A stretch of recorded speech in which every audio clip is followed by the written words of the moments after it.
Warning: some contents may be disturbing. Viewer discretion is advised.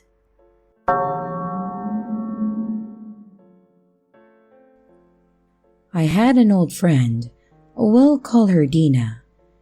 She's at my dad's apartment, and every other weekend I would go down to stay, and Dina and I would end up spending time climbing trees and swimming. We had an old tree house on the edge of the woods behind the apartments. We were told not to go past that tree because the property wasn't ours. But young adventurous children being who they are, we decided to explore. We walked deep into the woods and came across a tiny pond. We would go there every day and play in the pond, which was very unsanitary, realizing that now that I'm older. And one day, we decided to go further into the woods. We walked down for what felt like miles until we came across a giant sinkhole that had tons of wood and furniture collected in it. We stared at this, intrigued and poking around at some of the stuff we could reach. Dina was messing with something in the sinkhole, and when I looked up, I saw a man walking towards us. He was probably mid-30s, gray sweatpants, gray shirt and a hat, and he was walking towards us, intensely staring like he could kill us with a look. I shouted for Dina to run, and we took off through the woods. The guy started running behind us. We were lost and didn't know which direction to run in, but I knew that if we followed the old railroad tracks to the right of us, we could make it back to the apartments. Eventually, we lost him, and we came up on the apartments.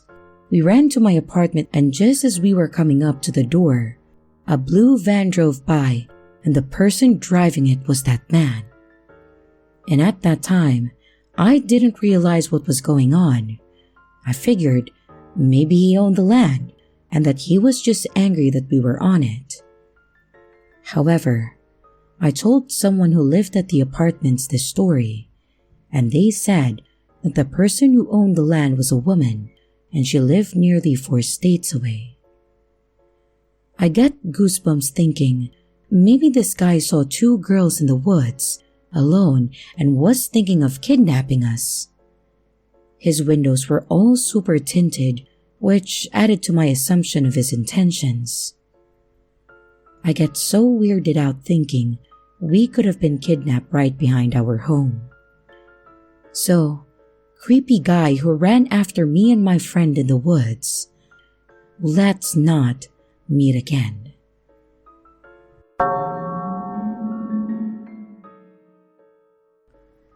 Alright, I spent my entire slow day at work yesterday reading through this sub, so now I want to share my little story.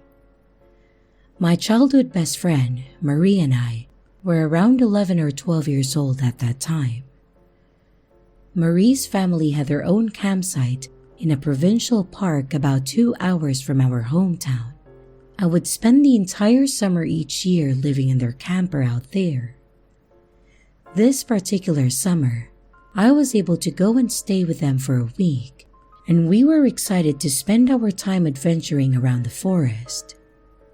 On the last night that I was there, we decided that we wanted to hurry down to the ice cream shop by the lake before it closed. It was early evening at this point, still pretty bright out but beginning to lose light.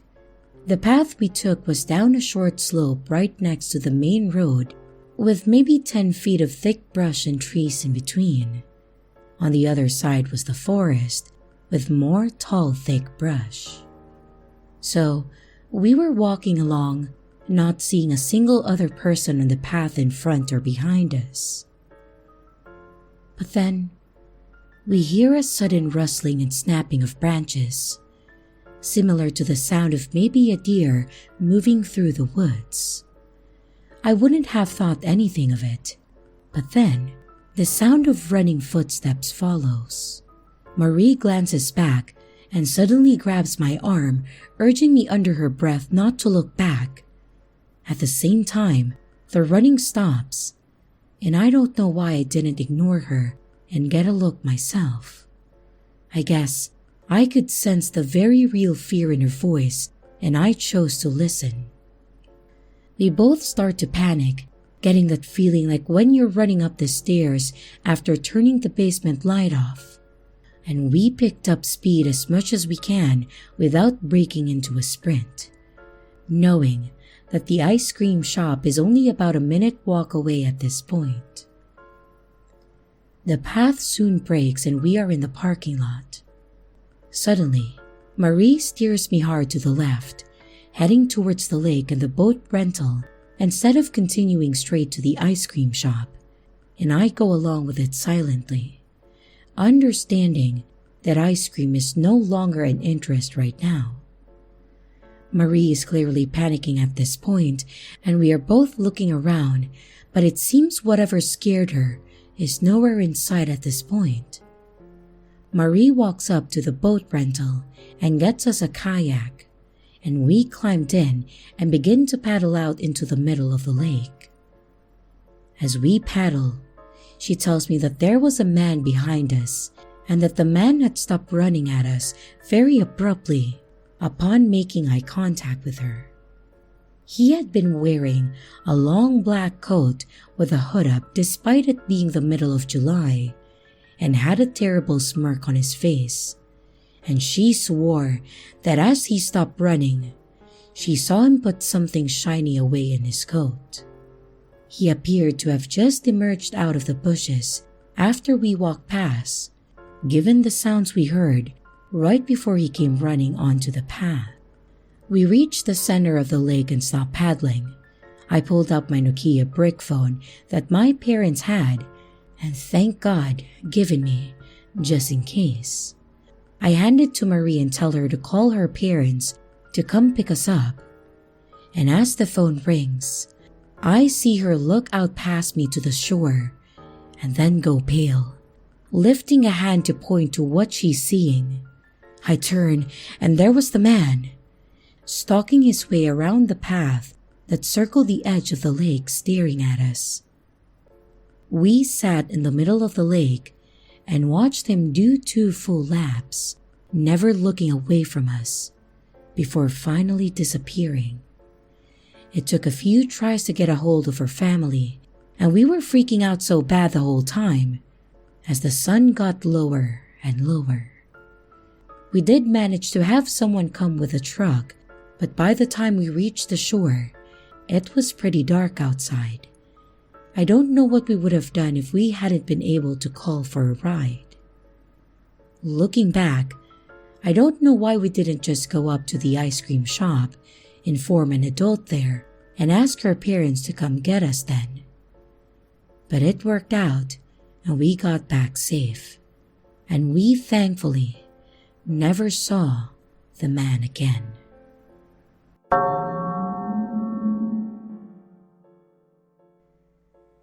I grew up out in the wooded country in Illinois, on a short dead-end street 10 plus miles away from a town, and there were 7 houses in the area, spread out on a 2.5-acre wooded lot or larger each.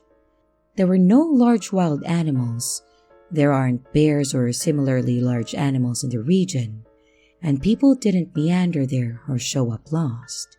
Actually, lost folks or large animals wandering around never happened in the 20 years that I lived there, so please keep that in mind. When I was a young girl in my early teens, I had a good guy friend a few years older than me who lived next door, Terry. Terry was allowed to go out with his friends much later than I was, and he would sometimes jump over to my yard after getting home late and throw rocks from the gravel area outside my window to chat. My bed was right next to the window, and I'd open the window and we would whisper and generally talk for a bit. My second-story window faced our backyard and his house was to the side. I could see his house from my window over the shrub trees and walking path to his driveway, and I'd often know if he was out. The light was on over the side door entrance, and I'd often know if he was out or already home. One time during the summer, when my window was open, I heard a car in his driveway dropping him off. I was probably 14 years old and it was around midnight. I heard Terry get out of a car and was talking to his friends.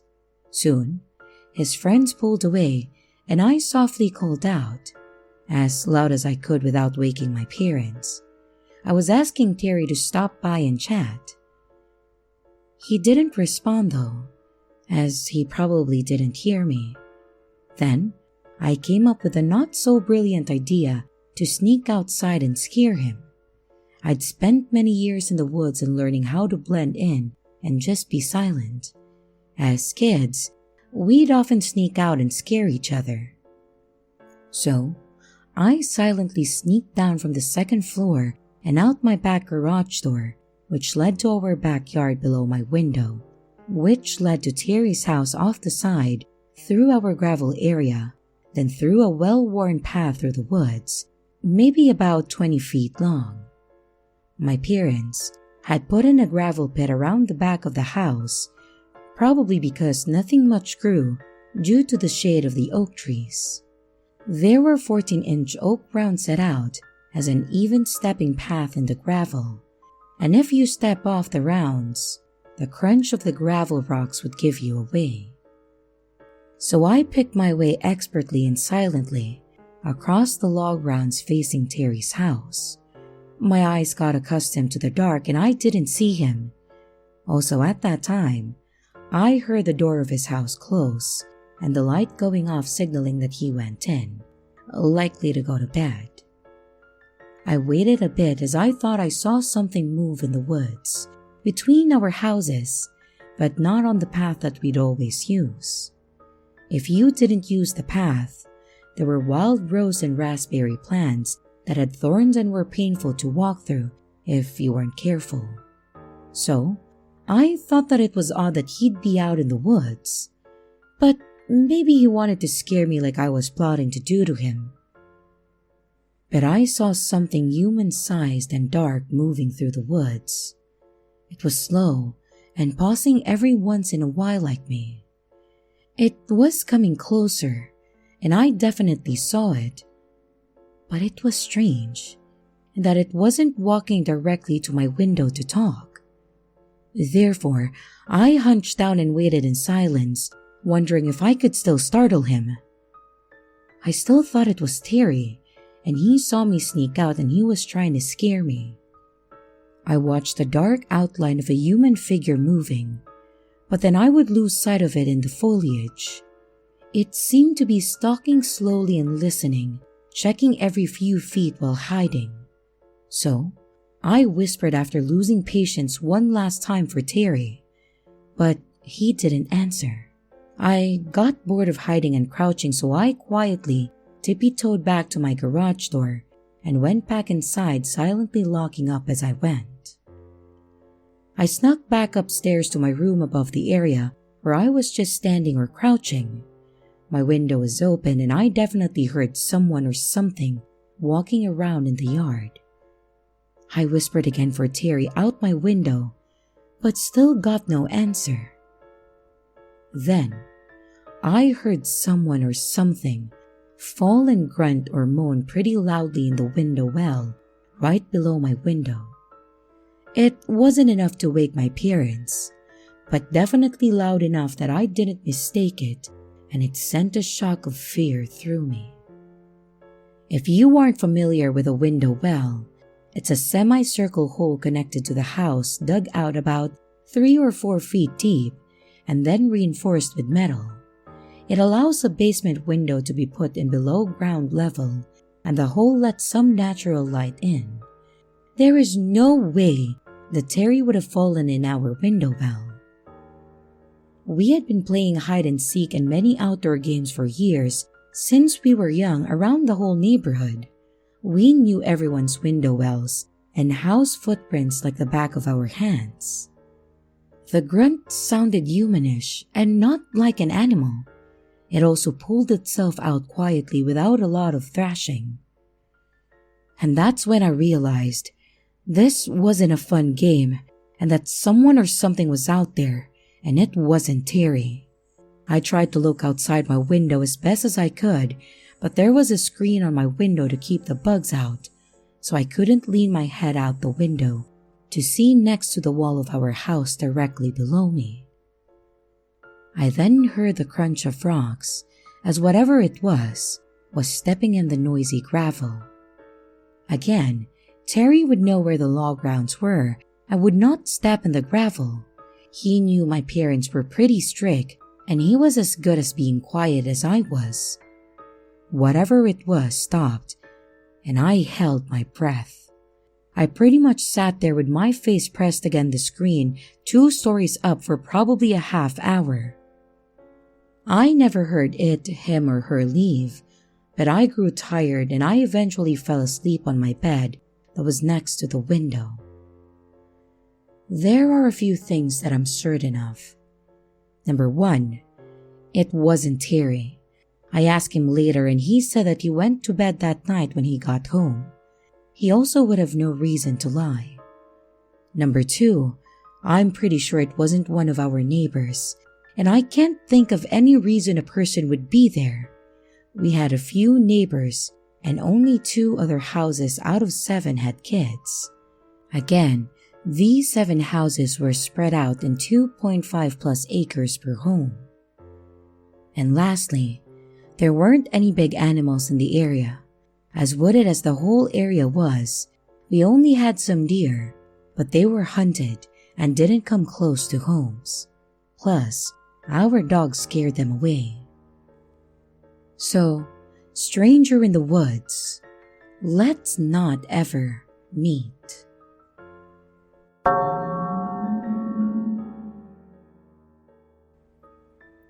In high school, my friend and I frequented trails to go for smoke walks.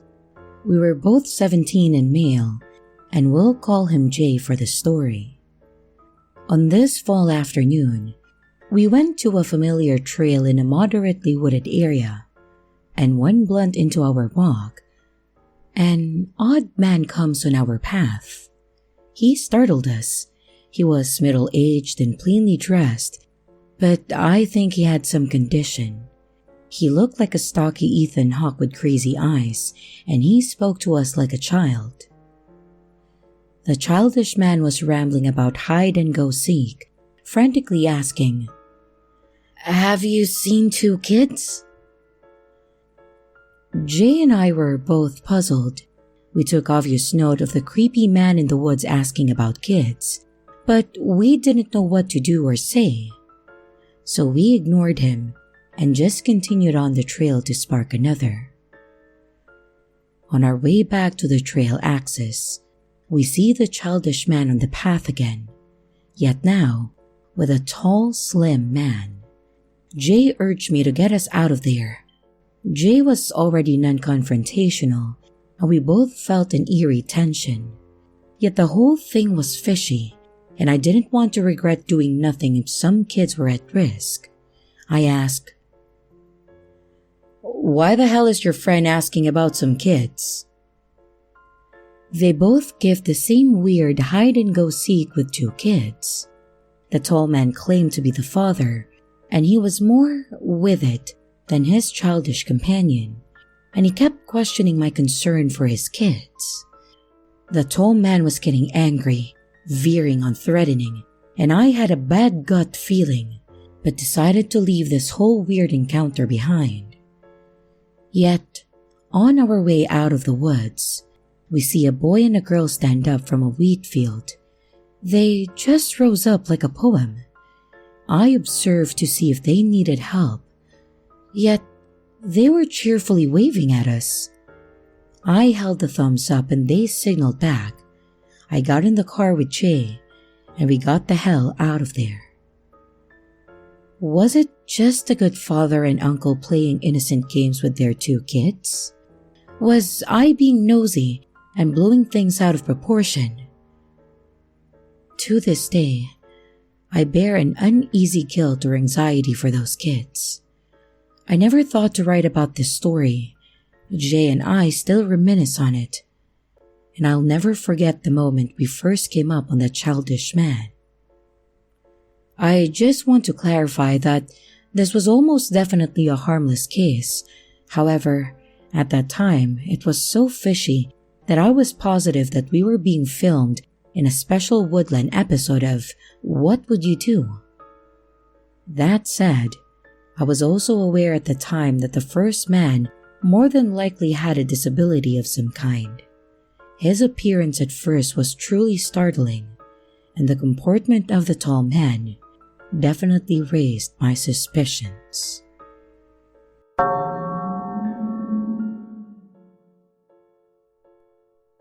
I wanted to share a personal experience that happened to a whole bunch of campers up at Mariposa County, California from years ago. It was a deaf camp when this happened in the summer near the end of July. Something very weird happened here, and I wanted to share this story since it was an old buried memory that I tucked away. Anyways, this is during the summer when it's really hot. The campers all have activities and fun things to do throughout the day, and being up in the woods or mountain terrain, it got dark relatively quickly around 6 p.m.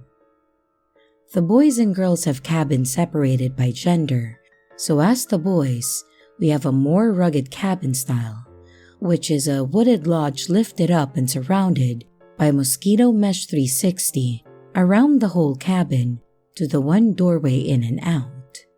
There's a bunch of these cabins scattered throughout the woods, and some close to each other, and some not so much.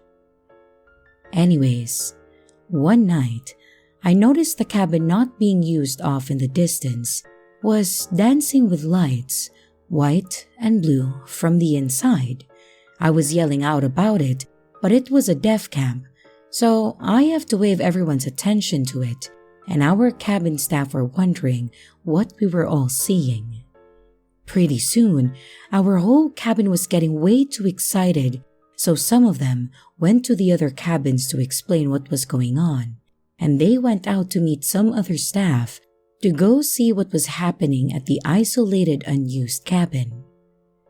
It was about 6 to 10 campers per cabin, with about 3 staff in each cabin, and there was about 6 cabins active out of the 9 male total side cabins. With about almost 20 staff members, the girls' side staff had seen what was going on and joined under the lamppost that we have there outside. Basically, we all just watched as campers from the meshy open-air cabin windows that wrapped around the structure. These lights were just swirling around inside, almost in a playful manner. We were watching the whole time, until it suddenly stopped, and the staff were talking about it and watching from between the cabins the whole time as well, and everybody stopped. Soon, they started walking off towards the cabin in pairs of 2, and we never saw the lights again, but we were watching them go to the cabin with their flashlights. Soon, they started walking into the woods and spread out like it was a search and rescue style operation, with their flashlights scanning the woods ahead of each of the pairs. A few pairs started moving around erratically until everyone looking around ran back to the lamppost and explained what happened, and the staff went back to their cabin to wait for the morning. One of my staff said he saw something twice the size of him, and he's like 6 foot tall. It had the color of white or gray, and it ran by him so fast that he said it was inhuman. He couldn't make out any features or see any face, and he couldn't tell what kind of body it was. He thought it was like a huge blob or something, and everyone was freaking out by now. This was happening at around 10:30 to 11 at night. Nobody really went to sleep that night until morning came, and the people in charge of the camp, or of the deaf camp program, were telling us in the morning that we can no longer go outside our cabins after dinner. They didn't want anyone to get hurt or anything bad to happen. People suspected someone was trespassing, But those of us that saw the lights knew that it wasn't light from a flashlight, since they were literally dancing around like an air show going on. Nothing ever happened again after that night, but it was very strange, and the explanation of whatever some of the staff saw sounded like the Fresno Nightcrawler to me. And here are the top comments for my last video.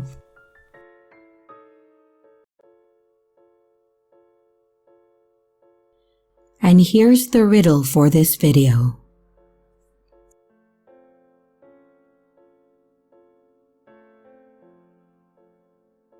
Hello everyone, it's your creepy sister here. Thank you so much for watching the video. I really appreciate each and every one of you. But I would also like to thank my amazing patrons, my top tippers, and my dearest channel members. Thank you very, very much. I really appreciate it with all of my heart.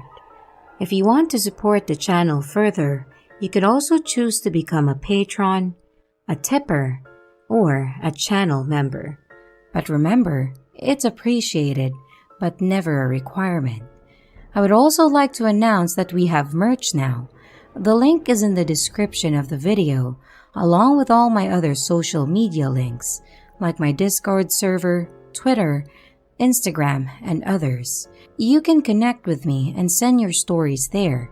And don't forget to like and subscribe if you haven't yet, and comments are highly appreciated. And remember, your fear feeds me.